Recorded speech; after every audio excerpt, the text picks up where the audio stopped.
Kosta, gastronomia, museoak, Getariak dituen erakargarri turistikoak horrenbeste dira, The New York Times egunkari ospetsuak ere, 2013an bizitatu beharreko 56 helmuga turistikoen zerrendan sartu duela.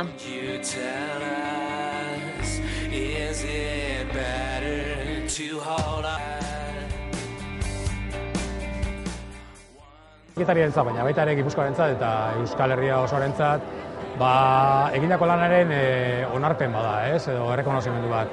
Eta horrek erakusten du egiten ari da lana, kanpotik ere ondo ikusten dela.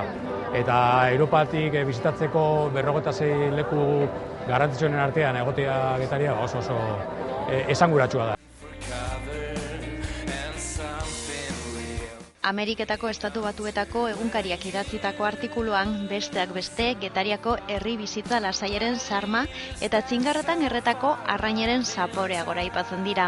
Horrez gain, Juan Sebastián Elkano edota Cristobal Valentziaga Getariko semeak direla azpimarkatzen da.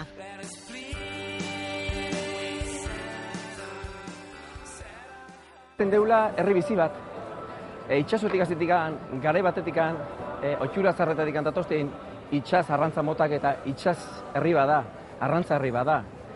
Eta mendian zehar jotzen agian bezala, landa eremuan zartzegane gure edari propio ere badakau, txakolina. Eta tarte hortan herri aproposa eta polita. Baina izendapen hau ez da azken hilabeteetan herri gipuzkoarrak lortu duen sari bakarra. Izan ere 2012 urtean Googleek antolatzen duen Model Yortown saria irabazi zuen. Ekimenak Google Earthen 3 dimentsiotako teknologiarekin hiriaren irudikapenik onena saritzen zuen, eta Getariak 59.000 boto baino gehiago lortu zituen.